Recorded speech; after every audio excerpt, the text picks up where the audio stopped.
Någonting som är otroligt viktigt för att få återvinningsprocessen att fungera på ett bra sätt är att jobba med monomaterial. Alltså material som bara består av en komponent. Så någonting som vi jobbar väldigt mycket med är ren polyester och utifrån det kan vi skapa en återvinningscykel. Den andra delen av cykeln handlar då om den organiskt nedbrytbara. Och där är det också otroligt viktigt för oss att inte blanda någonting med ullen som vi jobbar med som inte är cellulosabaserat eller som inte går att bryta ner naturligt i naturen. Och på det sättet inte skapa någon waste. Så plaggen som vi jobbar med idag ser vi till att de är så rena så att när vi har lagat dem och reparerat dem och att de är helt uttjänade så kan vi ta in dem igen i den naturliga återvinningsprocessen som till exempel din egen kompost. Så vi jobbar på två olika sätt. På den ena sidan så pratar vi om syntetiska material och på den andra så pratar vi om biologiskt nedbrytbara.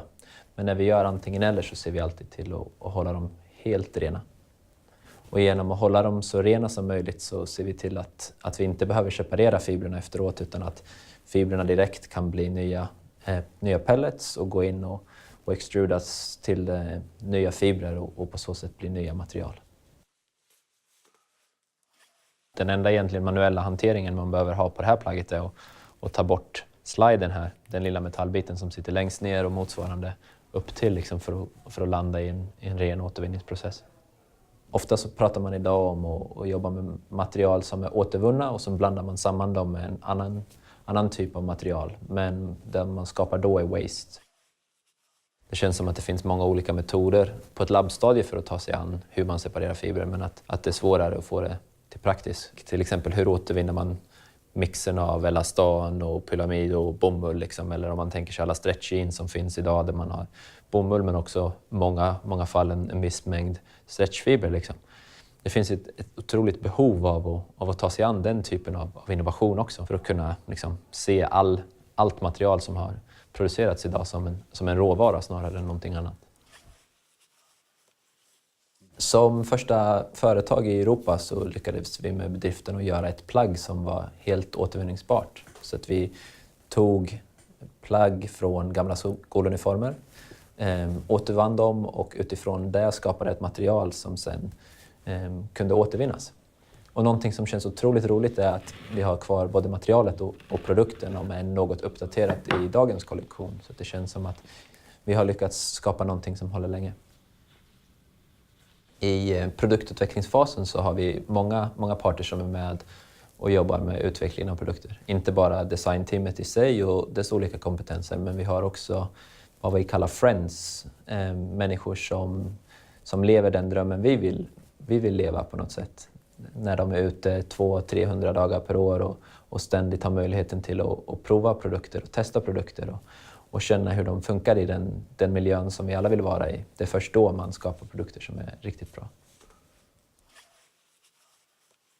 Någonting som är otroligt kul med att jobba med den här typen av produkter som skapar ett större värde än någonting som bara finns till under en period och försvinner, är att många människor utvecklar en personlig relation till det.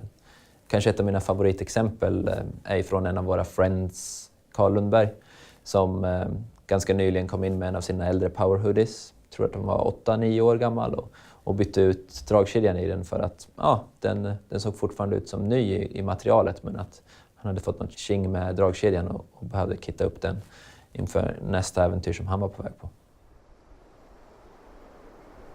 I kombination med den filosofiska delen av designprocessen tror jag också att det är viktigt att man använder mer konkreta metoder och använder instrument som finns idag för att utvärdera hur mycket påverkan man har. Man kan prata om Higgs och Planetary Boundaries Assessment, och jag tror framförallt att om man använder kombinationen av verktyg och tittar på helheten av det planetära, det är först då man kan lyckas ta fram produkter som verkligen håller måtten på alla sätt. När man försöker vara banbrytande in i en bransch där folk inte har ställt de här typen av frågorna innan, så blir det så här som att det behöver vi väl inte tänka på eller titta på. Jo, men vi måste nysta liksom hela vägen bak. Vad gjorde vi efter det här steget eller vad gjorde vi före? Och när vi skulle färga plagget, men vilka färgämnen hade vi då? Och skiljer det sig komponentmässigt mellan den blå och den gröna färgen? Och vilken är bättre där? Med hjälp av forskarna på Stockholm Resilience Center så kan vi till exempel se hur en ny produkt eller ett nytt material påverkar flera aspekter av vår värdekedja.